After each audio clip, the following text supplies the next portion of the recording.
or now it is. Okay, let's go back to this now. Okay, let me make sure I didn't pick up anyone else while we're waiting. Nope, just the four of us. Okay, let's go over the syllabus. Sorry, I meant to be doing this at 8:35 this morning, but we're not happening. So I don't think I'll be able to open it that way, or maybe it will. Okay, yeah. Here's the syllabus. Have all of you looked at it already? You have. Did you also, both of the ladies, right? Dawson, you should. Okay, so um, do you have any questions on it?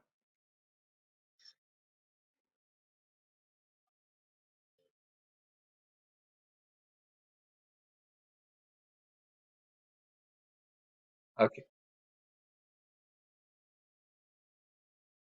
right. Okay. Excellent question. Did you see under syllabus, I mean, not under syllabus, but under the content of the course, that there was a code for the, what they call it, the class key from WebAssign? You saw that. Okay. I put that out there and I asked them to load it with things. That's for your benefit. Okay. I don't usually use WebAssign. Uh, Probably it wouldn't matter so much in a good course like this one, where y'all are very skilled and stuff like this. But in my lower level courses, because WebAssign, and it's frustrating to me, WebAssign is looking for one answer and only one answer. And I know you've been through calculus, and there's probably 15 different ways you could express an answer in calculus. I'm just making up a number there. And they're all perfectly correct.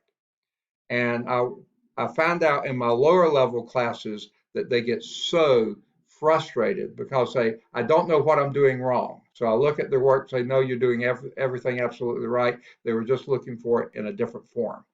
Oh, and I finally turned it off. I mean, I have it out there, but I don't. Um, that's just for your benefit. So that's, like you said, homework, anything you want to practice on problems, they're there for you. Now, I'm going to get to something a little bit later, and since you brought that up, let's go through the syllabus. Just you under, y'all are good, so you probably don't. I need to somehow get this so it will advance for me. Um, well, let's see if page down will work. Yeah, there it works. Okay. Um, y'all are using the Cengage Unlimited, and um, you've got the ebook or whatever. Is that right?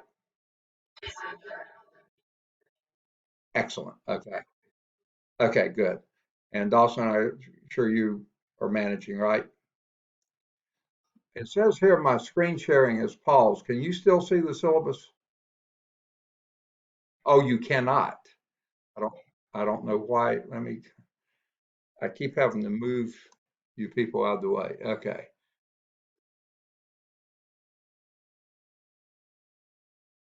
Okay.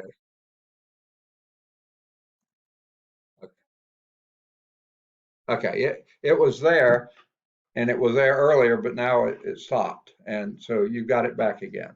Okay. Do you need to see anything at the first part of it? Because y'all are already on what you need to be on. Okay. Um, any questions on this so far? Okay. Okay. This is all their advertisement. I hate it. We have to put all that on there. I feel like we're proprietary or something. And here's the blackboard, blah, blah, blah.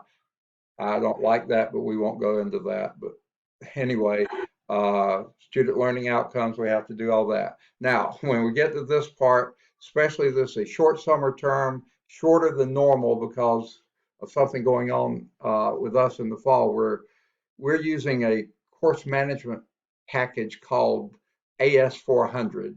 Alliant. It's a terrible old package, but it was a boondoggle done by several chancellors ago. Some buddies of his. It was a mess. He, as far as I know, is in prison now, and unless he's been released, he was a politician not a chance, not an educator. And he got caught, dipping just all sorts of mess.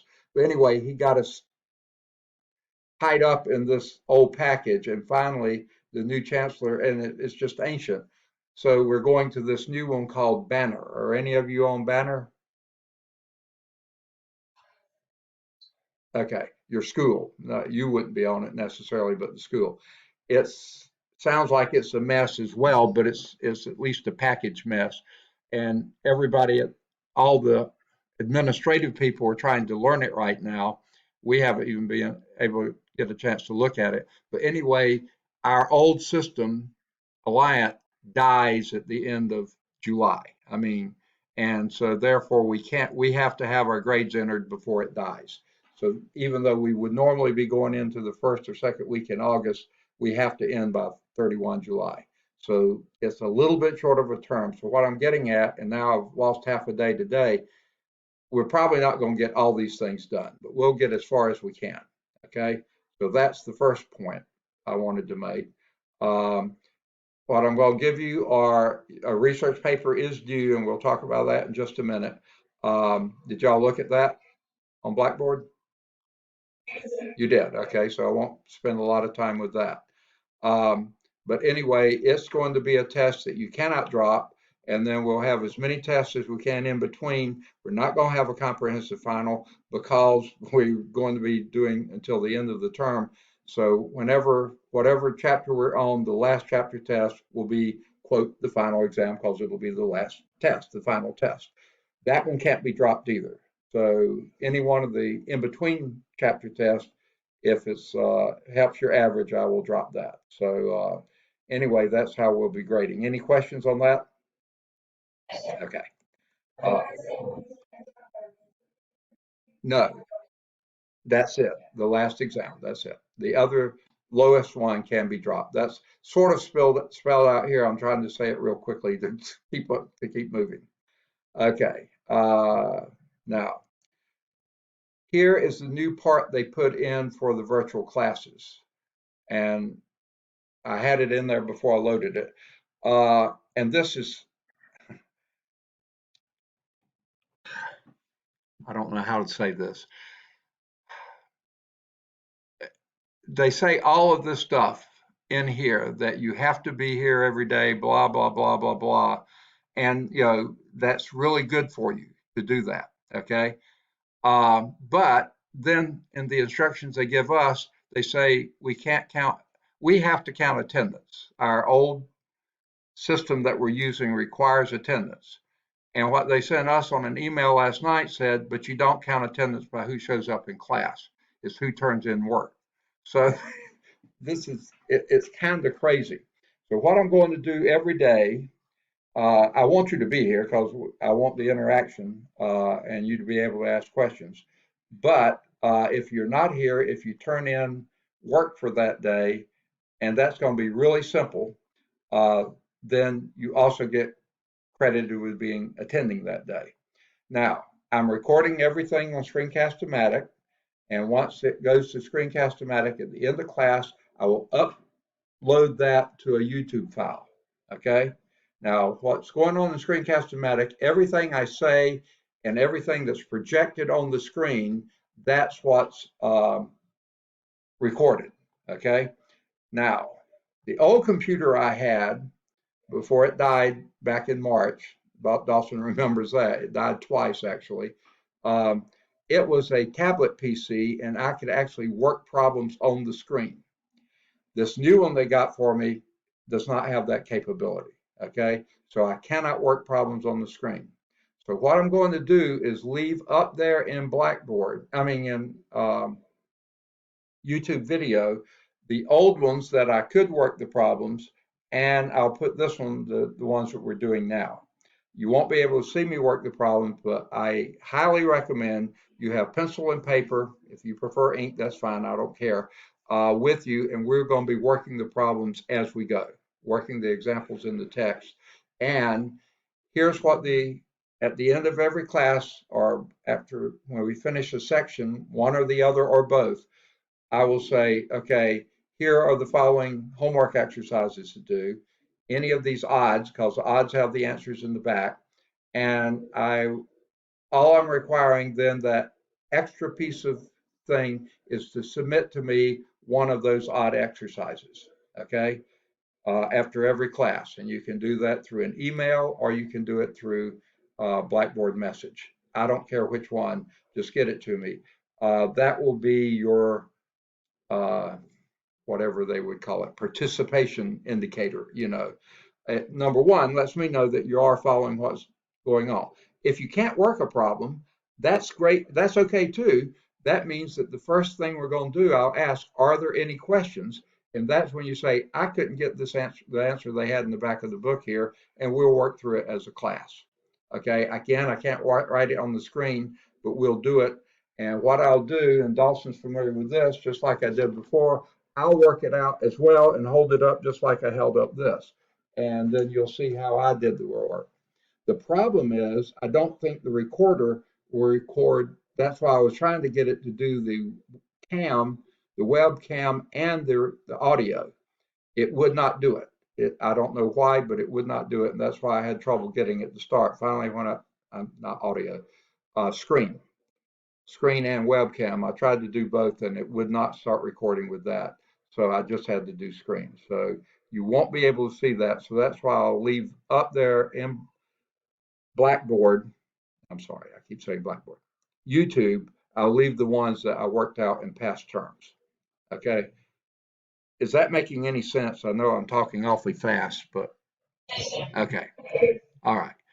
And you've read the rest of this, so I don't know if any of it is worth talking about. There's one thing I guess I should have done. You do have an option here.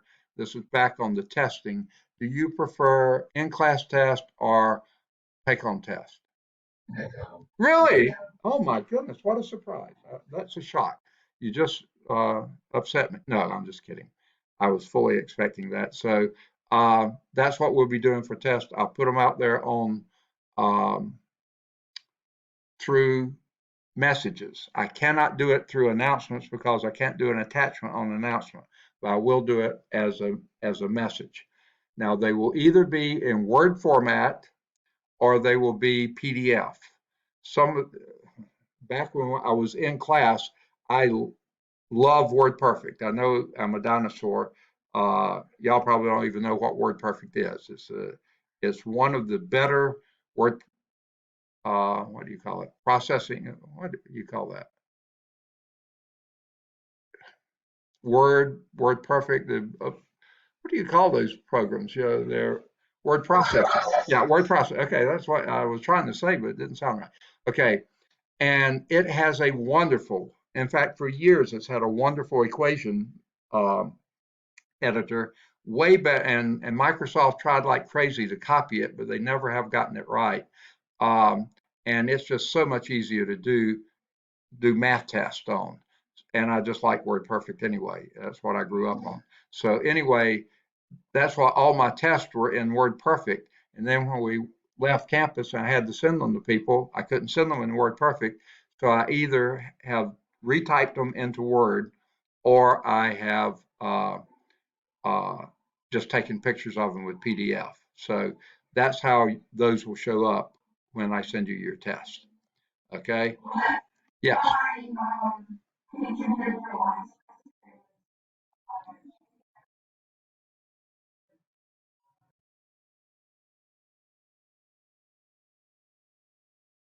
That's perfect. Yeah, that's perfectly fine. And here's what I say with that. If you can scan it and do a PDF, I'll take them that way. If you can take a picture with your cell phone, now, smartphone, okay, be very careful. And y'all are probably really good at that. My last class, a lot of the students were, I mean, the spring term when they weren't prepared for this, boy, I got some really shady looking pictures I could hardly read because the shadow of the camera would be right in the middle of the display and I couldn't read it. Be sure you get oblique light coming in so the shadows aren't there. And I know you know how to do this kind of stuff because y'all are really quality people, I can tell. So just try to give me as good as you can so I can read it. Now, I have the same issue taking pictures of the WordPerfect files, but my wife got us a new iPad, and it does a really good job of it, in spite of me. So, but some of them still will be kind of shaky. But just take a picture of it back and send to me. Yeah,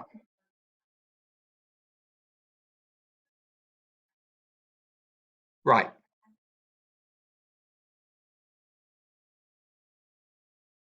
right. And And my wife told me I should put that on the syllabus, but I just forgot to do it. I'm glad you mentioned that. It's a free app that you can put on there that does it straight to a PDF. And that's what I use on the iPad. And that's why I send you a PDF. It's not scanned through a scanner. It's actually that app. So yes, that is a great way to do it. But if you don't have that and you just want to do a JPEG or something like that, I can receive those too. Now, when you're sending them to me, the dean said only take them through Blackboard messages. But I had some students last term, and again, these were not students that were as tech savvy as you are. Uh, whatever they sent me on Blackboard messages, sometimes I could hardly ever get them to open. I don't know what they were doing wrong because I couldn't see it to see what they were doing wrong. So I said, look, just send it to me by email. And most of the time, then they could do that. So I don't know if Blackboard has certain naming criteria that they don't recommend. I just did notice that if they had a space in the file name that they sent through Blackboard, I couldn't read it. Now, I don't know if that was just happenstance or if they had done something wrong, but I just said, look, send it through email if you want to. So you can do it either way you want to. I'll be checking both of them. Okay, great comment. I'm glad you said that. Okay, now the rest of this, professional decorum, I wanted to spend a whole lot of time on this, but I don't think we have time. I don't want you eating and drinking in class, okay? Do you understand that? I'm just kidding. And if you have on sunglasses, I am going to be really upset, okay? Uh, and earphones, I mean, no, completely not allowed. I'm sorry. No, I'm not. Okay. Okay. If you have any course concerns, please let me know. We'll try to work them out. Okay. And if you don't think you're getting what you need, we'll try to work that out too. This is new. I'm plowing new ground here for myself. It's probably old hat to you. All this other stuff is pretty much boilerplate. Please read it, and it's really interesting stuff. Go for it. You know, of course, the good news, bad news situation, right? The bad news is that next Monday the college is closed. It's Memorial Day. It's a state holiday. But the good news is it doesn't affect us any because we're meet Tuesday and Thursday. Okay. So, and guess what else? The 4th of July, Independence Day, for some unknown reason, they've decided to make that holiday on a Monday as well. And I said, why don't you make it on a Thursday? Because if you think about this, classes started today. Okay. And then Monday's a holiday. So we'll meet next Tuesday. And then the Monday, Wednesday classes will meet their first day next Wednesday. So the Tuesday, Thursday classes will be automatically 1 week ahead of Monday, Wednesday classes. Okay. And then what do? They take out another Monday for the 4th of July holiday when they could have taken Thursday instead and gotten us only half a week behind. Now we'll be or the Monday, Wednesday classes will be a week and a half behind and basically almost an 8 week term.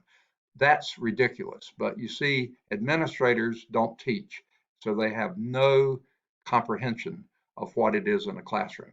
Sorry, did I say that out loud? They are recording this, by the way, so if I'm gone next week, you'll know why. Okay. Okay. Any other questions on any of this? All right, good. So let's get out of, if I can find where to do this. I think this will do it without ending everything. Yes, okay. That just stopped my screen share again. It said, okay.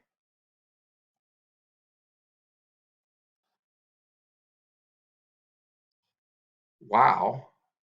It's blanked everything out now. Dawson, what were you saying the other way to get screen sharing back? Three dots or something like that? I know. That's what I just looked at, and everything is blank there, black there. So let me try to do something else. Uh, and I don't know. Ah, here we go. Can you see syllabus now? Okay, I don't know.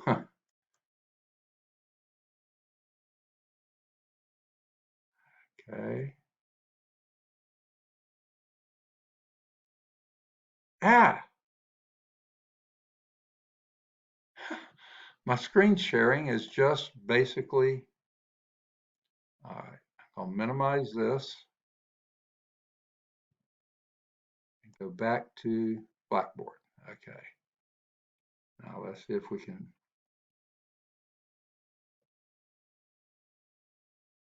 Are y'all still in Zoom? Okay, my Zoom. Ah, there we go. Uh, it's it seems to have kicked me out. Okay, return to meeting. That's where I'll do. For some reason. Okay, now let's try screen share again. Everything is black. Okay, let me try that. Can you see that one? It's that. We're back in Blackboard. Okay, on my screen it was blank. Okay, my locator card. This won't take long to go over. And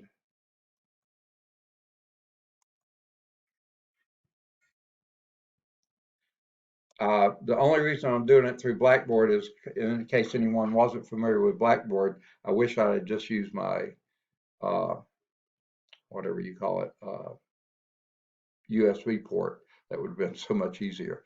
Okay, but I was thinking some people might not be used to Blackboard. This is my locator card. It's out there.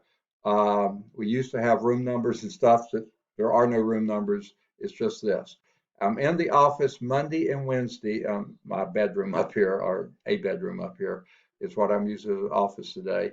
From 8 in the morning until about 10:30 on Monday and Wednesday. I have to eat lunch around 10:30, um, and then have Cal 2 in the afternoon, and then follow that by Physical Science 111 and a lab, and then I finish that by 6:15.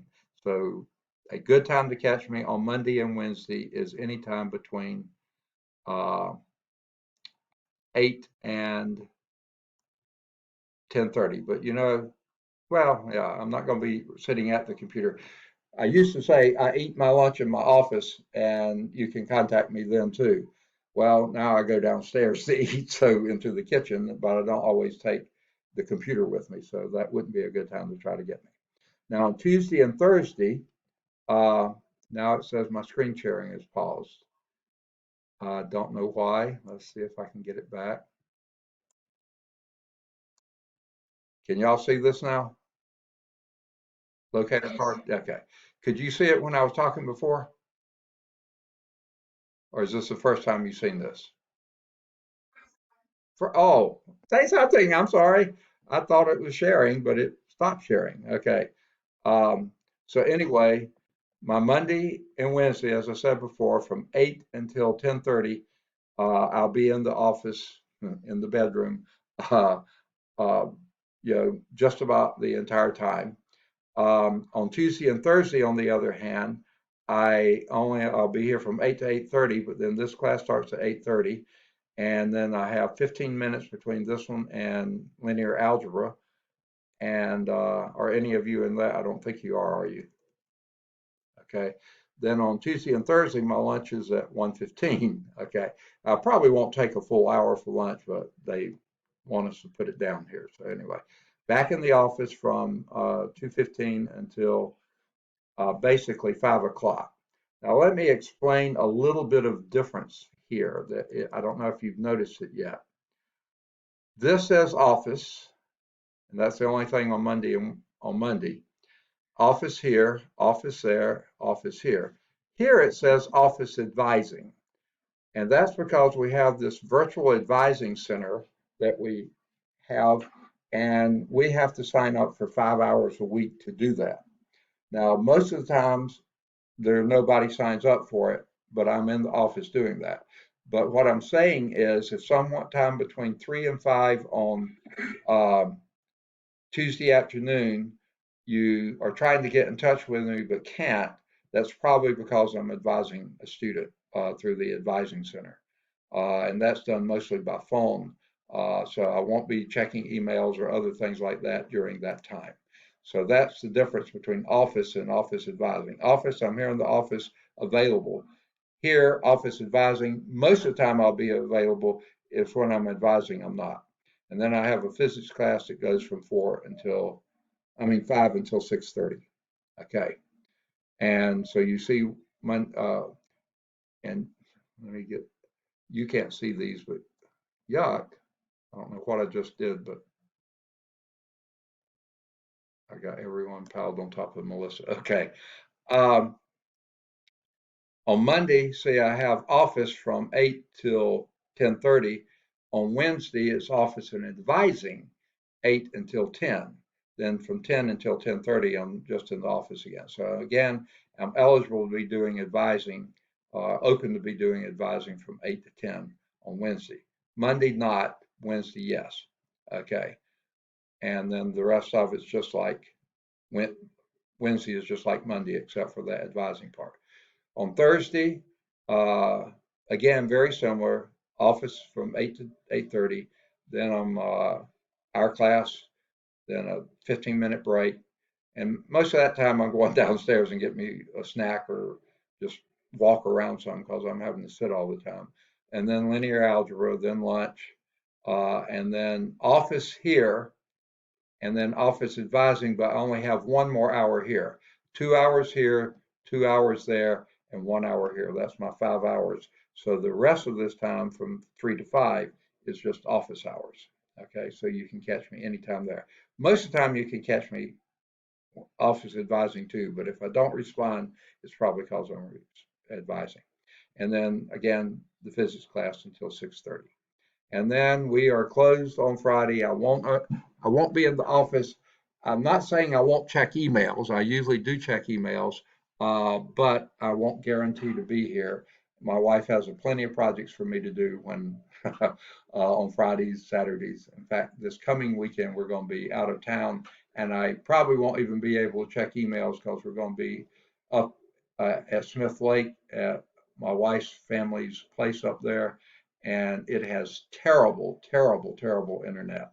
And of course, all her nephew's going to be there. Of course, will be on his Wi-Fi all he can, and just about everybody else will. And the signal is not much worth sharing, and it's going to be pretty bad. And I'll be working most of the time anyway.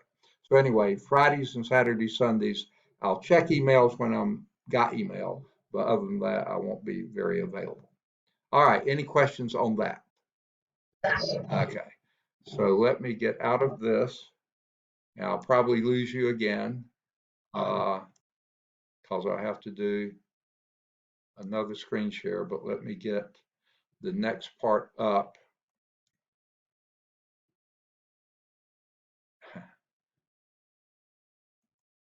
Okay. Now y'all said you read about the research paper instructions, right? Okay. Let me get this opened and I'll get the screen back if possible. Okay. Screen share again. There we go. All right. Can you see the research paper instructions? Okay, good. Y'all already read it. Do you have any questions on it? Any topic? Yeah, any topic that has anything to do with differential equations, and there's tons of them. It can be people, it can be theories, it can be applications, a phenomenon that's described by differential equations, anything about which you have an interest. I'm guessing most of you are engineers. Is that right? Okay. You can do something in your field or outside your field. I don't care. Where you have an interest, go for it. Now, one of the things that I do allow here, you can talk about an internet application or demonstration that you may find that everything I say and the book says, you're finding pea soup. It's just not clear at all. But then you find something out there like on Khan Academy or someplace like that that you say, oh, that's what they're talking about. If you want to write on that, you can. In that case, you're like, what didn't you understand about the way the book or I was describing it? How did this site improve and clarify and make it clear? So you can even do something like that. Okay. Uh, I say here to return a piece of paper through instruction. If you just email me what your topic is, try to get it picked this week if possible, meaning within a week, a 7-day period. And so therefore go and get started on it. You'll need at least one outside source. The book is not an outside source. The book is a great place for ideas for your paper topic, but it will not be a source for your paper topic. You got to get outside the book for that. And anything you can find in the library, journal articles, any place like that is a legitimate source. Okay. Uh, and you see how to write it, the font to use, all that kind of stuff. All this stuff you should know about and is pretty clear. I'm not looking for a super long dissertation or anything like this. Shoot for 1 to 2 pages. Okay. Now, what do I mean by a page of text? Here it says it. Your paper should be at least one word process page of text. Double spaced. I want it double spaced, 12 pitch or point font, however you say that. Okay. And here's what I mean by a page of text. Okay. You may have all sorts of a header or all these things at the top and then a title, and you may triple space and stuff. If you start typing right here on this page, then one page of text. Now, I'm sorry, I don't mean to. Okay. Um, this is single space. I want you double spacing. Okay. But one page of text would go from the top of this page to the bottom, and don't make super wide margins either. Okay. But then you must go back on the second page and type down at least this far into the text on the second page. So it's going to be a minimum of 2 pieces of paper, but it's going to be one page of text. Do you understand what I mean by that? Okay, good. And I suggest that you try to keep it between 1 and 2 pages because it's not that big a deal. I just want you out there looking for applications, looking for things that make sense and help make differential equations make sense. Okay, that's the main purpose of it. Okay, now of course, all your English type stuff, your composition type stuff, if you got it wrong, that's going to count off some too. But I'm a bit more interested in content than I am the other. But both of them will lose you points. Now, I don't take off tons of points. This is not meant to be a burden, but give me a good product, okay? And just get it into me before the last day of class, before final exams start. But don't wait till that long, okay? You'll never have more time to work on it than you do right now. So get started early. That's why I want you to give me a topic early so you can already be thinking about it and moving on it. Now, the stick is anything after that last day of class, you start losing points, okay? The carrot is if you submit it to me this month, you get 2 bonus points just added to your grade. Okay. If you get it to me in the month of June, you get 1 bonus point. If you get it to me in the month of July, you just get your score up until that last day of class. And after that, you start losing points. Does that make sense? Okay. And then the other thing is, I probably, unlike just about anyone else you've ever written a paper for, I would like a page from your text, from your source. If you got two or three sources, pick a source, any source. And then that source may be 3 pages, 10 pages, I don't care. Print me a single page from a single source and submit that with your paper. Now, if you did something like an application, internet application, then send me the link for that. That will do instead of your uh, page from a text. Does that make sense? Okay. And what I do with those, if it's a really good site that you found helpful, and I'll look at it and say, hey, this is good stuff, then from then on, I'll be putting it on out there as a resource for other students so they can go there too. So get it early, get it fast. Okay. All right. Any questions on the research paper? Yes, it does. It counts just like a test. And it and the last test are not droppable, but the others are. You could drop one other test score. Okay. Good question. Any others? All right. So I'm going to lose the screen sharing again. Uh, and let me go to the next item here. Okay.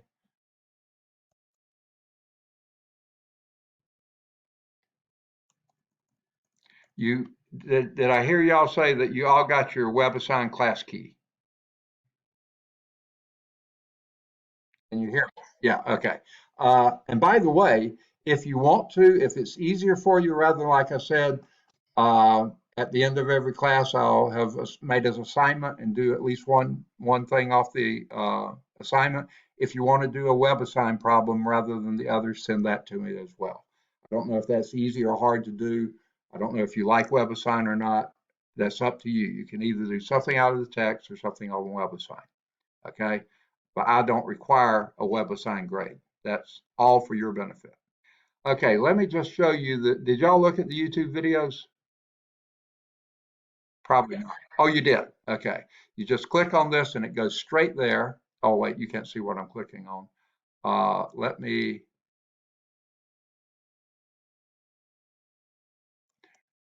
see if I can get Zoom to, y'all can't see my web assign. Oh, there we go. Okay, return to meeting. Okay. Now let's do screen share. Okay, it looks totally blank, but I'm going to click on it. Can you see that? It's Math 238, all these sessions. Okay. All right. Now you can see there's one of them right there. That's where I was doing writing on my tablet PC. Okay. And that's how we usually do in this course. This course, unfortunately, has no PowerPoints, nothing, no visual aid whatsoever. So that's why I did everything on that. Like I said, what we're going to be doing now, we're going to be working our problems together, and I'm going to be working them at the same time, and then I'll hold it up in front of the camera, what I've done in case any of you are getting stuck on it. Okay. I don't think the camera was going to be saved in the YouTube video. So I'll leave these up there. Okay. And the ones at the top are the older ones. Okay. You go on down the list and these will be the more recent ones. In fact, when we end this session, I'll just name this one syllabus and it'll be at the very bottom. Okay. Now, in that case, I probably will take off the syllabus at the top because there's no reason, yeah, this one. I'll probably take that one off because we've done this geared for the virtual class, so I won't confuse the issue there. I'll probably delete that one. But most of the rest of them that we do have writing on, I'll leave those out there. Okay, so always the most recent stuff will be at the bottom, the older stuff at the top, and you see how I name it. So you'll know what sections are being covered or have been covered those days. So it'll make it a little easier to do. Any questions on that? Okay, so there are the YouTube videos. So let me end these. I wish that were not in the way. Let me see if I can end it. Okay. I probably lost the screen share, didn't I? Oh, it did not. Okay. Then the rest of these at the bottom, and can you see those? Slater, Midnight Tutor. Those are just websites that either I found or a student found sometime in the past. They thought they were helpful. I don't know if they are or not. I will say this. They don't always update the edition of the book. In fact, I think both of these are based on the either 10th or an earlier edition, but very little changes in the editions of the book. So anything that's there that's helpful to you, you can get. The library link is something our library sent out, and it's ways that you can do if you that's helpful for you in doing your research papers. It's there. So there's that. Any questions about any of this? Okay. Now, usually at this point in the other classes, if we were on campus, we'd be talking about safety. There aren't any safety issues when we're doing virtual classes. So guess what, Dawson, you don't have to sit through another one of those. Okay. Any questions on any of this then? Okay. So let's back up. I don't know where to go to now because I really don't have any screen to share. Um, and I'm just getting used to summer hours now. 8:30 until 10:45, right? Okay. All right. So we have a little over 45 minutes to go. So let's actually get started on the class unless there's questions. Okay. So I think I'll go back to, and by the way, I don't know where those guys are. See what meeting controls are. Okay, that's not what I want. Okay, so I'll take this off. Is there any benefit in leaving the Blackboard up here that you can think of? Okay, so I'm going to minimize that, and we'll just go to the screen here. I guess well, screen sharing is paused, but there's not much to share. Uh, Actually, I'm going to try this. This is a whiteboard. Can you see that? Okay. Now, here's the problem here. If I go in text mode, I have to type it in. And if that's helpful for what we're doing, I'll do that. In the draw mode, it's pathetic because I'm doing it with the keypad, with my finger on the keypad. It's awful. Okay. But if it's helpful, I'll do it. Okay. Um, I can't think of any of the rest. Of eraser something previous. Um, if it was anything helpful, I would, let me, I don't think does anything but select one of the others.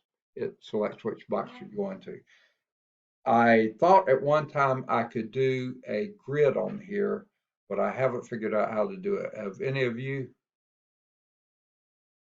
Let me just see what this does. No. No, I can't get rid of it. Okay.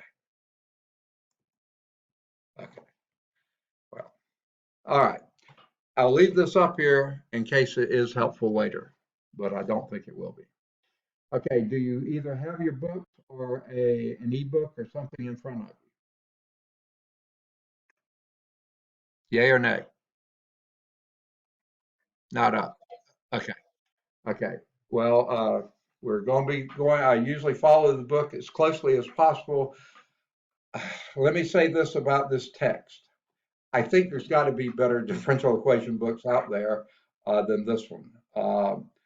But it's the one that I found that a lot of the other 2-year schools are using. So that's why I went with it. It's better than some of the others I looked at earlier, but it's still the one I had back when I was in college. Of course, that was back when we were still writing on papyrus. No, I'm just kidding. Um, that was the easiest book to read and follow because I had the very worst professor in the math department. I was at Georgia Tech, and that's a decent little school over there as far as technology goes. But I had just happened to draw the very worst math professor for the differential equations course. Okay. but the book that they were using was so excellent. I had it at 8 o'clock in the morning. Um, I can't remember, it was 3 days a week or 5 days a week. We were on quarter system and it was a 50-minute class. I think it was 3 days a week. And so the night before, because I knew how terrible that instructor was or professor was, I read the book the night before, and it was, I mean, I've never had a math book that was that easy to read. Calculus books are awful to read most of the time. Okay, maybe today they're better, but back then they were really bad. But that differential equation book really put things together so nicely. And I had had a really good professor for my 5 quarters of calculus. Uh, that was not 3 semesters, it was 5 quarters. And he had gotten us really, really ready for differential equations too, because we had finished the last calculus course like a week or two early. He said, well, let me get you prepped for differential equations. So without him and without having a good book, it would have been, this book is nowhere close. This book, and a lot of books these days, like to give you all this heady stuff, sort of to get you thinking in the right ways or something like that. And it winds up being, to me, almost more confusing than it's worth. Now, that's my bias, and I don't mean to um, warp your thinking on it just because of my bias, but that's how I think about it. So some of this stuff in some of these sections we'll try to go through sort of quickly because they're just nebulous kind of stuff. You know, I don't know why they do it, but, and this is almost this first chapter is like that. And the first sections in most chapters are like this. So let's move on as quickly as possible. Okay. Now, again, I'm going to get a piece of paper to write on. I have it stacked here. Okay. Now, I don't like to do math in ink, but I found out it shows up better in the camera if I do it in ink. So you're going to be, uh, if I make mistakes, it'll be blobs on the page. I like to use pencil. So what does the name differential equation mean to you? Anything particular? How about the word differential? What is that related to? Yes, go ahead. Okay, yes, it's okay. You're right on the money. Different, actually, what a derivative is, going back to Cal 1, was if you go back to pre-calculus algebra, was called a difference quotient, right? Change of y over change of x, right? Dy dx. That's what the d stands for, delta. Remember the limit as the delta approaches 0, that became a d. I know they don't talk about it that way, but that's how I think about it. So a derivative is a slope, really, right? Okay, that's basically what it is. Change of the dependent variable when the rate of change of that for compared with the independent variable, dy dx. Now, what the difference of that is, so let's just say we had a dy dx, and that's what we've got here. I'll use the one they did in the book. Dy dx is equal to 0.2 xy. Okay? Now, I don't know if you can see that. Does that show up okay? See, I can't. Somehow I got all of stacked on top of Melissa, so I can't see what my picture looks like anymore, uh, and I don't see how to change it. I did something and I don't see anybody but Melissa's. Can y'all see that in the field? Okay. Okay. That is a looks like to me a derivative equation, doesn't it? So that's what they call a differential equation. Derivative on this side, equation here, equal sign in the middle. Okay, that is a differential equation. Now, being a math person, though not strictly, to me,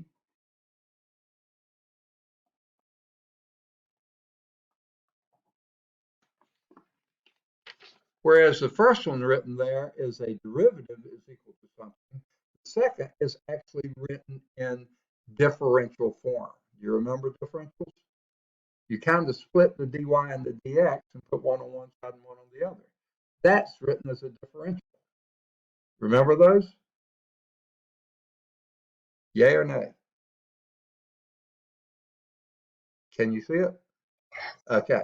Now, both of those are differential equations, not just the differential form, the derivative form as well.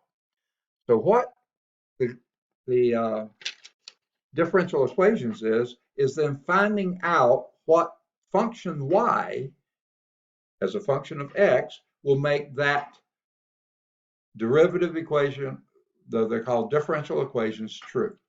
That's what our basis is. Okay. Now, rather than telling us how to do that, they just give us a function.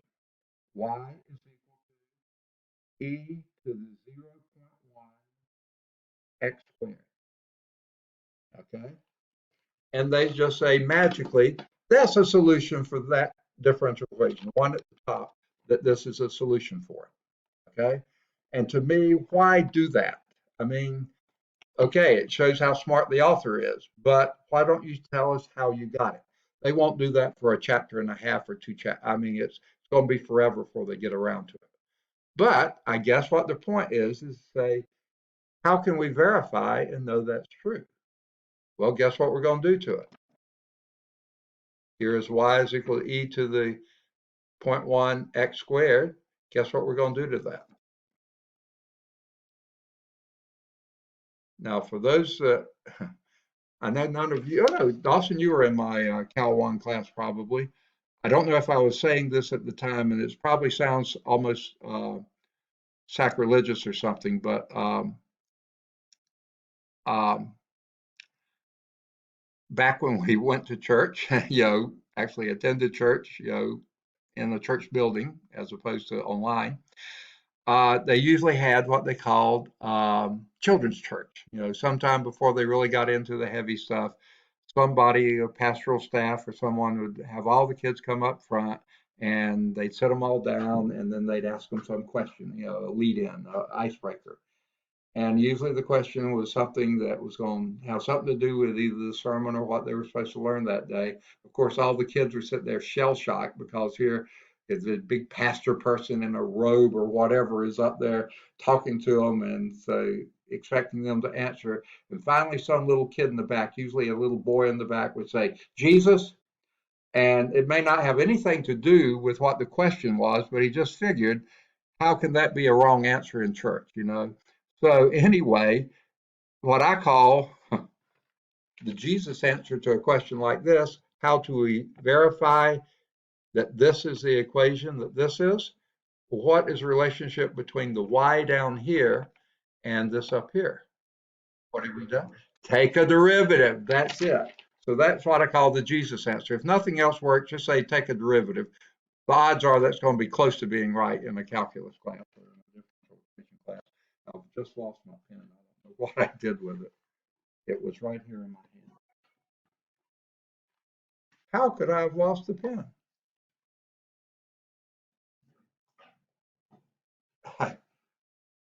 This is remarkable. I haven't moved. Well, I'm going to have to get me another one. There it is. It rolled up behind my computer. Okay, so let's take a derivative of that. You probably already got it done while I was looking for my pen. dy dx of that e to the point 1 x squared would be what? What rule do I use for this? Taking a derivative.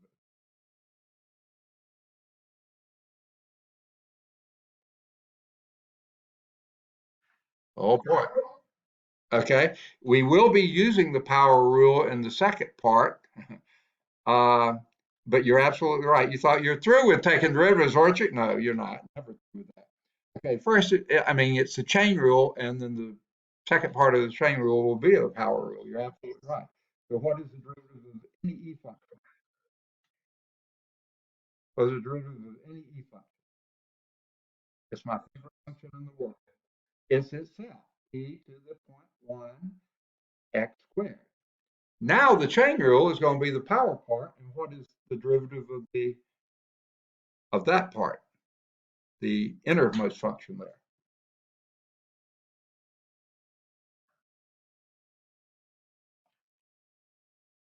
The derivative of the exponential is itself e to the 0.1 x squared. What is the derivative of the inner part, the 0.1 x squared? It hasn't been that long, has it?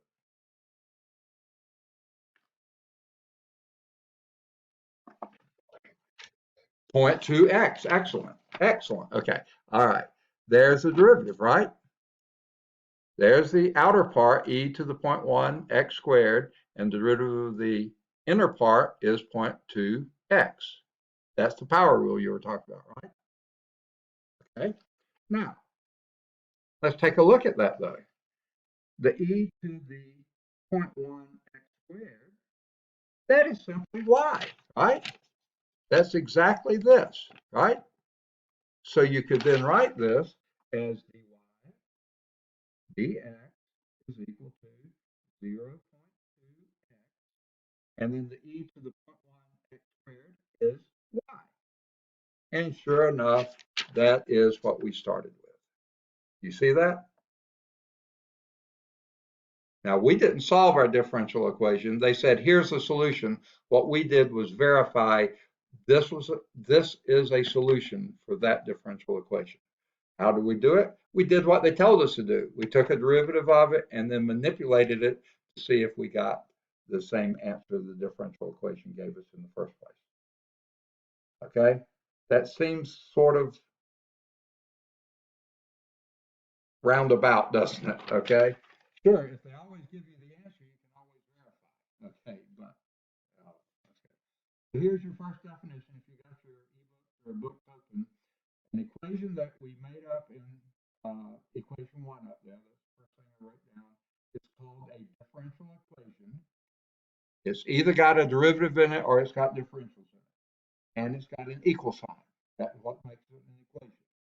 So before proceeding any further, let's consider a more precise definition of that concept. And here's a definition 1.1.1. Okay, if you're on page 3. An equation containing the derivatives of one or more unknown functions or dependent variables, you call them either way, with respect to one or more independent variables, that's called a differential equation. And most of the time from now on, that's going to be capital D, capital E, because I get tired of writing differential equations. So DE stands for differential equation. All right. Now, there are several ways to classify a differential equation. And we're going to talk about all three. And these are very simple, but we're going to use this terminology and get used to it because it's very specific in its meaning. You classify them according to type, order, and linearity. Okay? Now, the types that we're dealing with, okay? Only two types. Ordinary differential equations, that from now on will be ODEs, or partial differential equations. Those are PDEs, okay? Now, this book, this text, I thought it was in the name, but it's not. We're only dealing with ordinary differential equations. Now, that's not meaning we're not going to do some partial derivatives in the course of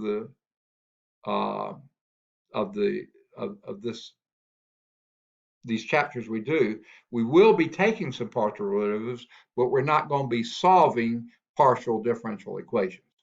So there is a difference there. We will be taking some partial derivatives later, but we're not going to be solving partial differential equations. So right now, from our type, ordinary or partial, we're only going to deal with ordinary, okay? But you'll need to recognize whether it's ordinary or not, okay?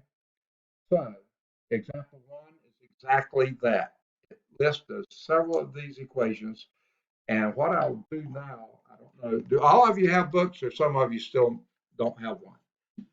Can you see those equations? Yes. Okay. All right. All three of those, dy dx plus 5y is equal to e to the x. Ordinary differential equation. What gives it away? Now, I tutored an Indian kid. He was a friend of the friends of our family, real good friends here in Birmingham, were from India. And they had three boys. And I think I tutored all three of them in math at some point or another, or physics one. But this one who did his undergraduate over in India, I had the hardest time figuring out what he was saying because I don't know if you've run into it before, but Indians tend to talk rather quickly, and I'm from the South, and I don't talk very quickly, and I don't hear very quickly. And he was talking about something. He was saying, "Dee dee." I went, "What in the world are you saying?" What he was saying is dx of f. That's how they said it, dx. Okay, d by dx of the function y. Okay, if you have d's there, those are actually d's, d by d, then that's an ordinary differential equation. Now, the second one that you see there is also an ordinary differential equation. The difference there is those are second derivatives. We'll get to those later. That's what we call the order. Which derivative are you talking about? The maximum derivative you're talking about. But that's also an ordinary differential equation because those are all d's, not the other thing. We'll talk about the other thing in a minute. And then the third one, you'll see there's actually two dependent variables, x and y, and one independent variable, t. dx dt plus dy dt is equal to 2x plus 2y. That is a differential equation, ordinary differential equation. Now, what makes a non-ordinary differential equation, in other words, a partial differential equation, is the fact that you're going to have two or more independent variables. You can have two or more dependent variables. As long as you have just one independent variable, there will always be ordinary differential equations. But once you have two or more independent variables, that's where the partials come into place. And you remember partials, don't you? From that was probably Cal 3 maybe, or Cal 2? In Cal 2, okay. Um, and just a few terms ago, it may have been even last fall, I had an older gentleman in my class. I mean, like older gentleman. I believe he was 82. Okay. He just was coming back to refresh, keep his mind active. Uh, and he was a sharp old dude. Uh, and I had never heard this before. He called that symbol there curly D. Have y'all heard that one before? For the partial differential? I had never heard it either in all these years. He called it curly du by curly dx. Okay. And that is a pretty neat way to describe it because I just call it partial. I can't think of anything else to call it. And he called it curly d. So those are partial differential equations. Even though they show them to us, we're not going to be solving partial differential equations. That's usually at least a junior, usually a senior level course or grad course to do partial differential equations. You do partial derivatives, but to do differential equations, that requires a whole nother bit of things. So those under the B part there, those are all partial derivatives. And what makes them partial derivatives? The first one there has two independent variables, x and y. The second one has two x and t, and the third one has, again, independent variables x and y. The first one, the one dependent variable u, in fact, no, yeah. The first two have one dependent variable u, and the third one has two independent variables and two dependent variables. Partial of u with respect to y equal minus partial of d with respect to x. Or curly d u by curly dy is equal to minus curly d by curly dx. I'm not used to saying them, but it is a fun way to think about it. We're not doing the partials. We will be doing partial differentiation and solving some of our differential equations, ordinary differential equations, but we're not going to be solving partials. Okay. Now, I don't know if you remember back so long ago when you took Cal 1, and it may be one of the things that's a little confusing about calculus to people to begin with. There's so many different ways you can talk about derivatives. Okay. Let's start with, and this is going way back, y is equal to a function of x, right? Y is equal to f of x. You're familiar with that, favorite thing of all time, right? If you're talking about the derivative, we could talk about dy dx. We could talk about df dx. We could talk about y prime, or we could talk about f prime. And all four of those different ways of saying it are talking about the same thing. Okay, we either have the prime notation, and you could talk about the the dependent variable or the function name, or we could use the d notation, which, except for Indians, they call it the Leibniz notation. This is from Godfrey Leibniz, the other sort of co-founder of calculus. There was a big dispute, probably still is today, over who really founded calculus. Was it Newton or was it Leibniz? Newton developed it first, but Newton was such a persnickety character. He did not want to publish anything unless he was absolutely sure it was totally right, because he hated criticism. And he bounced ideas off of other people, including Leibniz. And his claim was that Leibniz took what he had presented to him to review and then ran ahead and, what do they call it in publishing, scooping him, and tried to scoop him and used his material to do it. But Leibniz did a lot of things that were very good, including this notation, the d by d notation, which basically takes your old delta y over delta x, which is your definition of slope, rise over run, change of y over change of x, and change it to dy dx. It makes a lot of sense. Newton used shorthand. He actually used dot notation. He did x dot or y dot and y double dot and y triple dots, and people made fun of him and called it fly speck notation. So no one uses that anymore, but that was out there at one time. So get used to it. We still are going to be using both of these notations. And guess what? Later on in the text, we will introduce yet another one. Don't worry about that yet. Okay. Now, I think you probably remember this. A first derivative, in Leibniz notation, it's real easy to tell multiple derivatives. dy dx, or d2y dx squared, or d3y dx cubed. You know how that goes. Well, in prime notations, it's y prime, y double prime, y triple prime. But what you do once you get a bunch of them, then you're as bad as the fly specks, okay? So we could do a y double prime, that second derivative. Y triple prime would be third derivative. Anything past that, we do y to 4 in parentheses. Now, why do we have to have a parentheses there? Otherwise, you would think it was y fourth, y raised to the fourth power. That's not what we mean. We mean the fourth derivative of y. And again, in Leibniz notation, it's just completely obvious. But in the prime notation, we only use up to 3 primes. And after that, we put any higher order derivative into a parenthesis. Okay, does that make sense? Okay. Now, this is saying things we've already said before, but I'll write it down because I did it in the book. d2x dt squared plus 16x equals 0. Okay, a differential equation. Second order differential equation. Now, in this case, x is not your independent variable. Up here it was, because that was on the bottom.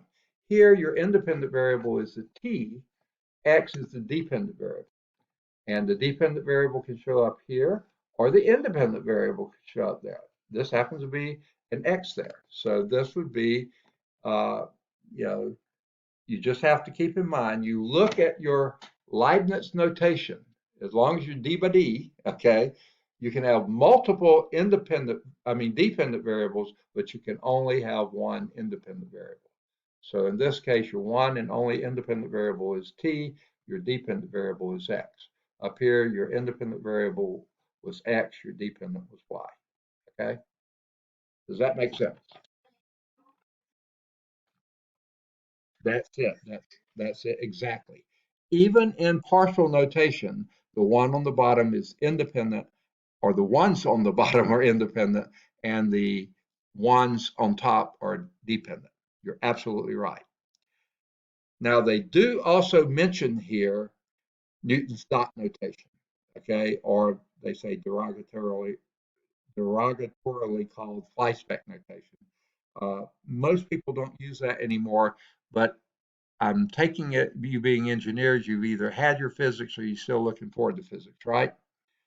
In some of the older physics notations, they will use the dot to represent time derivative, okay?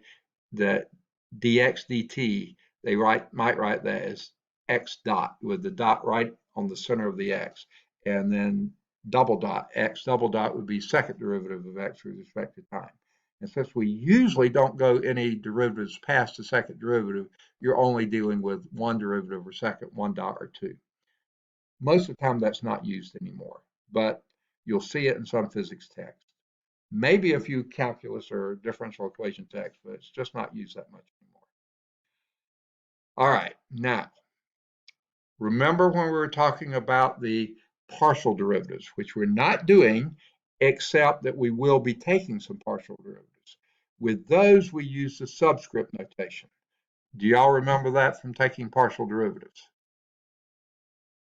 Yay or nay? Do you remember what I mean by subscript notation? Okay, first I'll give sort of the Leibniz notation, only it's not Leibniz because it's partial, the curly D's. Here's how you would write one. The second partial of u with respect to x squared is equal to the second partial of u with respect to t squared minus 2 partial of u with respect to t. Now that would be in the Leibniz-like notation, but using curly D's, right? Now in subscript notation, you don't use subscripts with ordinary partial differential equations, only with ordinary differential equations. You only use the subscripts with partial. That would be written as u sub x is equal to u sub t minus 2 u sub t. Okay, that would be how you would write this equation in sort of Leibniz-like notation, the curly D's. Here's how you write it in subscript notation. Okay, do you now? Okay. See, I can't see my picture over here to see whether I'm in the field or not. So let me know when I'm out of the field. Thank you for doing that. Okay. And again, just like we said before, I can't remember. I think it may have been Melissa that pointed it out, or Billy one. It wasn't Dawson. This is your independent variables down here, x and t. U is the dependent variable. So with the subscript notation, again, the thing on the bottom, the subscripts are your independent variables, and the ones written on the main line are dependent. Okay, so same type. All right. So much for types of differential equations. Okay. You only have two types, ordinary and partial. We're only going to be dealing with ordinary differential equations. However, we will be taking partial derivatives occasionally to help solve an ordinary differential equation.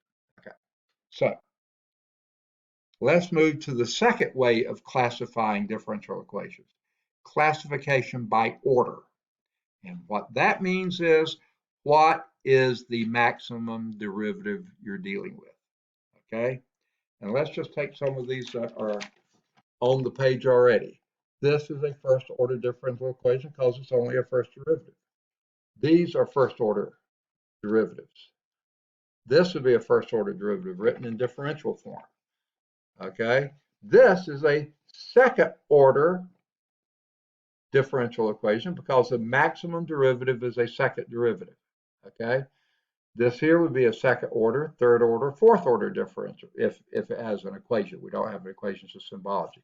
This is a second order partial differential equation. Okay. The order is the maximum derivative you're taking in that problem. Okay. So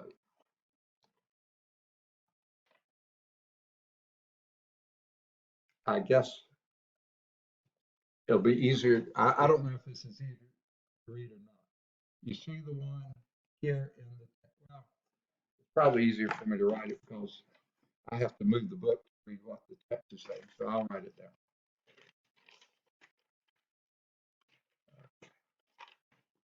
All right. I think my phone just, okay, I don't know what. I hate having the phone in the classroom, but they sort of want us to have it there. Okay. Here is a differential equation. It's in the book on the bottom of page 4, near the bottom half of page 4. d2y dx squared plus 5 parentheses dy dx cubed minus 4y equal e to the x. We won't be solving that one today, but there is a differential equation. It has derivatives in it, and it has an equal sign. So therefore, it's a differential equation. Can you see it all there? Okay. Now, what order is that? Second order, because the maximum derivative you're taking is a second derivative. You have a first derivative here, you're cubing that, that doesn't matter. This is a cube, that's not a derivative. The derivative would be a first, that's a first derivative, you happen to be cubing that first derivative. No sweat, no problem there. Just like you could raise this y to the fourth power. That doesn't make it a derivative, that's a power. This is a power, that is a derivative, that's a second order. So yeah, you're absolutely right. Don't confuse power with an order, okay? Now, and as I indicated before, sometimes you'll find differential equations actually written in differential form rather than derivative form. Most of the time they're going to be in derivative form, but here is an example. We'll hit these later. M of xy dx plus n of xy dy is equal to 0. Okay. That is a differential equation because this one truly has a differential in it and it has an equal sign. So that is a differential equation. Now, what is really a little bizarre about this one, it's kind of hard to tell which is the independent variable and which is the dependent variable. And in fact, it really doesn't matter. Okay. This one is not easy. If it's not written in derivative form, you can't tell. You really can't. Okay? And it really doesn't matter. Now, what we'll be doing to solve these, I'm jumping way ahead, we'll actually be taking partial derivatives of this m and n and using those partial derivatives to help us determine if this has a solution. Don't worry about that yet, we'll get there. But that's what I was telling you. We'll be using partial derivatives to solve ordinary differential equations. This is an ordinary differential equation because that's a d here, that's a d there. Those are not partial. Those are not curly d's. Those are regular d's. So that is just a different ordinary differential equation that we'll be using partial derivatives to help find our solutions. Okay. So example 2. Let's go on and do example 2. How are we doing on time? Yeah, we got some time. All right. Y minus x plus 4x dy dx is equal to 0. Okay. Is that a differential equation? Is it ordinary or partial? Ordinary. What order is it? First order, perfect. Okay, that is a differential equation. Okay, now written with a derivative in it. How do you write that as an ordinary differential equation with a differential rather than derivative? Okay, well, basically what you do is isolate the derivative. Okay, so in other words, on that equation, we will subtract y from both sides of the equation, add x to both sides of the equation, so subtract y, add x, and that gets us down to 4x dy dx is equal to, I'm going to change the order, okay? Now, that's still just a regular differential equation, right?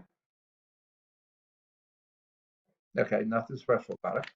Let's see if we can get in differential form. Well, I think the first thing, well, no, I think at this point, write it as a differential. And that would be 4x dy is equal to x plus y in parentheses dx. Now that's written in differential form, okay? Now, I have, that's not what they did, and I'm not even quite sure why they did what they did. Oh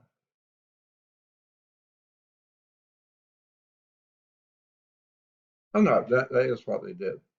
Okay, except for they put it all on one side. So let's not take them to the other side. You could have, right, the way it was originally written. Now, this would drive most pure mathematicians crazy.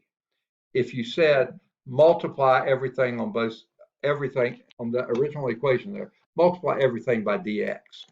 Now, that's not what you're doing. Dx is not a number. Dx is part of an operator. d by dx, that's the operator. Okay, but it's exactly what it's doing. You just do y minus x dx plus 4x dy is equal to 0. That's exactly what it looks like you did here. You multiplied these two by dx, and that wiped out the dx under here. And of course, 0 by dx is that. Now, that's, I don't even think they say it here. They say, if we assume that y is the dependent variable of the first order differential equation, they recall that from calculus, dy is defined as dy is equal to y prime dx. I don't know if you remember doing that. It seemed like sort of a crazy, silly little exercise to do, but they love doing it. The reason they did it is to get the differential equations. And that's exactly what we've done here. So I actually did it backwards. I didn't realize it. I looked at the answer and thought that's what they're going from. They started with the differential form, this form, and then they divided by dx. You're not really dividing by dx, but actually it's just part of an operator. But when you do that, you wind up with this form here. Now, they didn't just leave it like that, okay? If you take this form here and divide by dx, like they said, y minus plus 4x dy is equal to 0. I mean dy dx, okay? That just got us back to where we started here. I'm sorry. This is how they were meant to us to do the problem. They gave us this form, divide both sides by dx, assuming y is independent variable dx, x is a dependent variable, then you want the dx on the bottom, like you mentioned before. Here you lose your dx here, and the dx goes on the bottom here and that. Now, they don't leave it in that form. And I'll explain to you in a minute. What they do is add x to both sides. Okay? So now you wind up with 4x dy dx plus y is equal to x. Now, they haven't told you or given you any clue whatsoever why they would do such a silly thing as that. But there will be a reason. Because kind of what you're doing here is isolating all your terms with your dependent variable on this side, and anything that has no dependent variable in it, move to the other side. Okay, they haven't told you why they did that yet, but that's going to be a very standard technique of what we're going to be doing. Number one, what we're going to look at next is linearity. This is a good way to tell linearity. Okay. Secondly, when we get further in the course, we will deal with this side and treat it with this as if that was equal to 0, and that's what we call the homogeneous case. And then we'll have to figure out what to do with this on this side. And those would be what they'll call later particular solutions. That's jumping way, way ahead, but this is how they're going to wind up wanting most of our differential equations to look. All the terms with the dependent variable on the left-hand side and the terms on the right-hand side should not contain any dependent variables. Any leftover independent variables with no dependent variables associated, that's what we put on the right. Okay? Now, they didn't tell us why they did that. Yes. Let me see if I'm saying, yeah, dependent on the left. Remember, the y is the dependent variable. I'm looking at it backwards here. I'm saying right. I'm gonna, yeah. Your y's are over here, and things without y's are over here. X's and x's alone are over here. Is that right? Yeah, left and right. Okay. I'm left-handed, so everybody says I do everything backwards. But they're the ones doing it backwards. Okay. All right. Now, let's start with a. This is what I thought they were doing. Let's talk about this one. 6xy dy dx plus x squared plus y squared is equal to 0. That, of course, is a differential equation. Is it ordinary or partial? Ordinary, perfect. Is it first or second order, or third or fourth order? First order, because the derivative is the first derivative. It doesn't matter what powers are in there, it's only the derivative. Now, if we wanted to write that in differential form, not derivative form, but differential form, we would multiply this time everything on both sides of the equation, each term on both sides of the equation. Of course, on one side is only 0 by dx. You might think of it. Okay. That's not really what we're doing, but that's what that gives us 6xy dy plus, and then we're going to combine the x squared plus y squared dx is equal to 0. And that would be the differential form of that same differential equation. Okay. Now we'll be talking about different ways to approach and solve equations. Sometimes this will be the easier one to use. Other times this will be the easier one to use. So that's why they're getting you ready for both of them. Okay. I'm going to give you an example now. And this really gets confusing. There's two different ways we're going to talk about homogeneous. The first one we're going to talk about deals with the powers. This has an x and a y, each to the first power, so that is a second power term there. X to the first, y to the first, that's a total of power 2. Here, x is squared and y squared. Each of those terms are second power. Okay? Now, back when we were talking about polynomial functions, we called them orders. We can't use the term order here because order here means first order differential equation, second order. But those are the power 2. So this, in that sense, would be a homogeneous differential equations because every term is the same power. Those you can solve one way, and we'll get to that later. Okay? So therefore, we will want them in differential form to do that. This would be very difficult to solve in derivative form. Get it in differential forms, it's easier. Others, like this one up here, this one we wound up in this form. Well, where was up this? I can't see it. Where was, oh yeah, right here. When we wound up with it in this form right here, this one we'll use, no, that's not, this one right here. Yeah, this one we'll use what we call the linear form to solve this one. This is almost right what we need for a linear solving it using linear techniques. So you see, let me explain it to you the way remember I said I had the same calculus professor and he was excellent for 5 quarters at Georgia Tech. When he was introducing us to differential equations, he said, basically differential equations comes down to a series of tricks, okay? And if you find that a trick works more than once, you start calling it a method, okay? So that's almost what we're going to be dealing with here. We're going to learn the tricks that will sometimes work and sometimes won't. And we'll try different tricks on different forms. And that's why we have all these different forms. So if it doesn't work here, well, let's try this one. And if that works there, yeah, then you'll use that method then. Okay, so it's awfully confusing. Yes,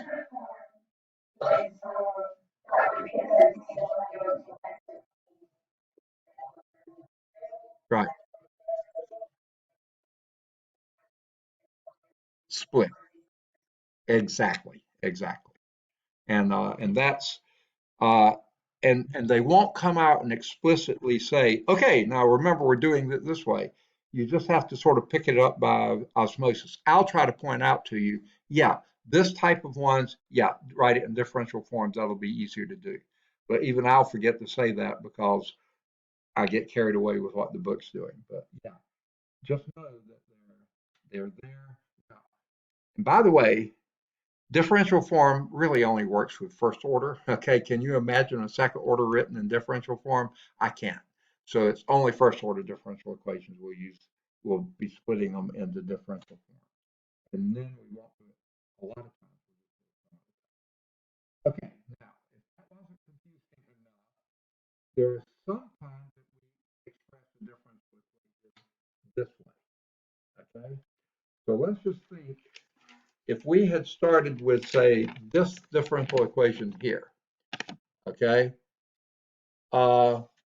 you've got things on both sides of the equations, and that's a differential equation, perfectly fine, just like this one is here, okay, different things.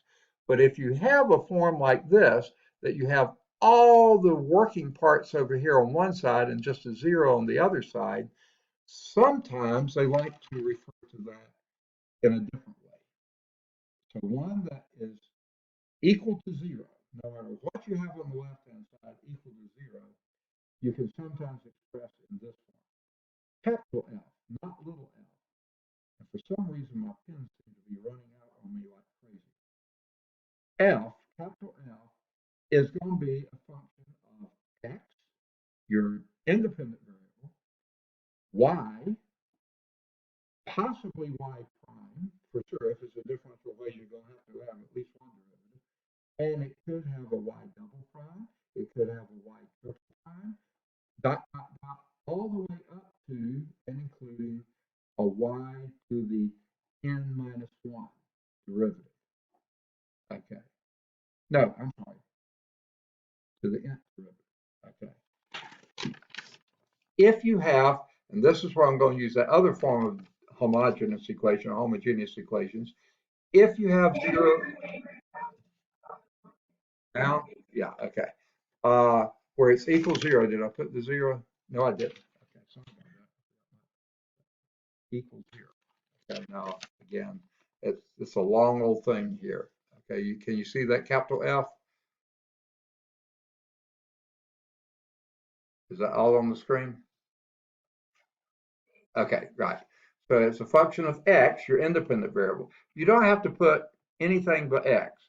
That It's a function of x that could have e to the x, it could be sine x, it could be log x, it could be x cubed over 4x to the, I mean, cube root of x. It can have any kind of form of x in it. It's just some function of x. But then you have y's or not, y primes or not, y double prime, triple prime, up to y prime, y to the nth derivative of y, up to that. That's an nth order ordinary differential equation, because these are all primes, ordinary differential equation, and that can be written as some big old function, capital F. Okay? You can sort of pull out that highest order derivative, that y to the n. Okay? The nth derivative of what? Not y to the nth derivative of y. That's another way of saying d n y dx to the n. That's our thing. That can be expressed as some little function of x, y, y prime, y double prime, y triple prime, up to and including dot dot dot y to the n minus first. Okay. So basically what we do, isolate the y prime from the rest of that, okay? Whatever this function is, if you can isolate that y, the nth derivative of y in this one when it's equal to 0, pull it out to the left, which could be expressed either one of these two ways, and then what function you have left over is a little f, kind of related to that capital F, but not really. It's not the same function, but you have all the same variables that it depends on, except it only goes up to y to the n minus first derivative of y, because you pulled out the nth derivative of y. Okay? Now, again, this is this nebulous part of this book. Why even bring it up now? But they're just trying to give you the nomenclature, the ways of looking at it, so that when they come back to it later, they'll say, oh, you remember when we did this back in section 1.1? Well, we didn't really do anything with it. They just introduced you to ways of expressing differential equations. And that's all we're doing now. So, and I'm not sure why they want to do it now. Now, this form down here is called, and why they call it this, I don't know, the normal form of the differential equation that was written originally like this. If you pull out that maximum derivative and put it over here, then have the little f here, this is called the normal form of that. And this is really a homogeneous form because it's equal to 0. Remember, there's two different definitions for homogeneous. This is the one we're going to use most of the time. Okay? So, for a first order differential equation, you could always write it, not always, but quite often write it as dy dx is equal to some function of x and y. This gets it a lot simpler. Dy dx is some function of x and y, because you see, this is the maximum derivative, is the first derivative, so all you have here is y to the 0th derivative, just the function y. But for a second order differential, which is, we are going to do a few higher than second order, not going to do too many, d2y dx squared, then would just be a function of x, y, and y prime. Their nomenclature here, but it's okay. This is second derivative of y with respect to x is some function of x, y, and y to the n minus 1. Your n here was, the n minus first derivative of y. This is the second derivative of y. There's your first derivative of y. This is called the normal form for writing a differential equation. That's called the normal form. Why they call it that, I don't know, because a lot of times we don't even use those forms, because most of the time we're going to do something more like we did up here, getting all the y's on one side and anything without y on the other side. So, say again.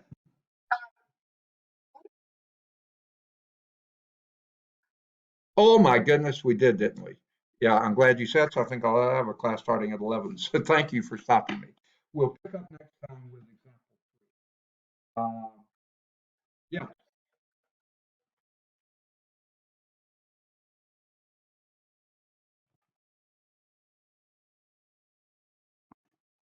yeah, just like I did this time, right? Did you not see it on Blackboard this time?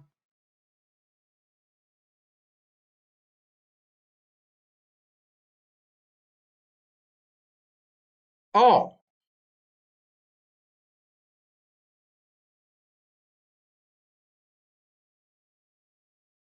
right, right. As soon as we end the class, I will stop the video down here and I'll send it to YouTube. Now, it usually takes an hour or two to load.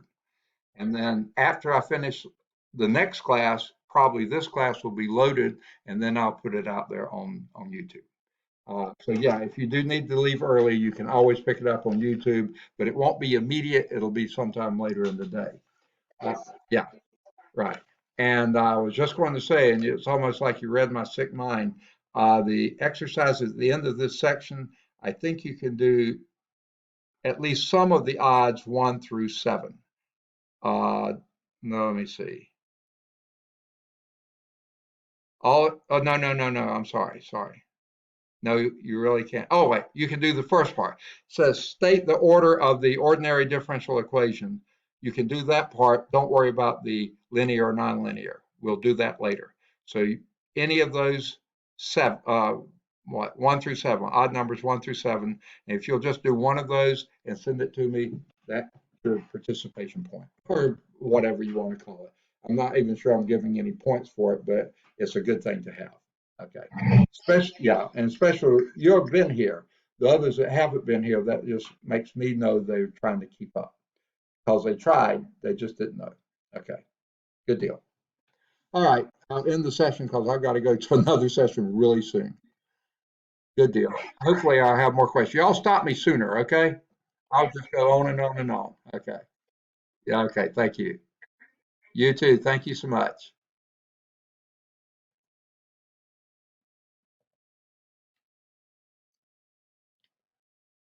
Mm.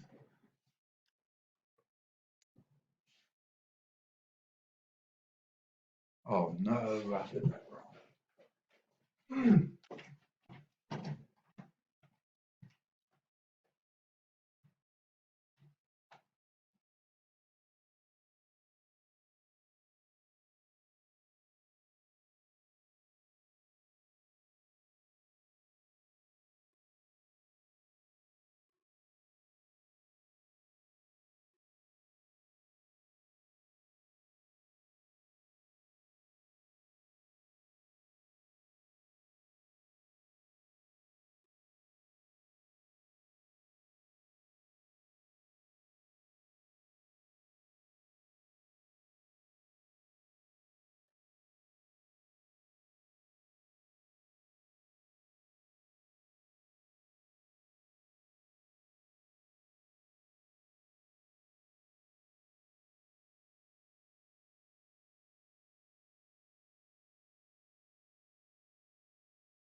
All right, is anyone waiting?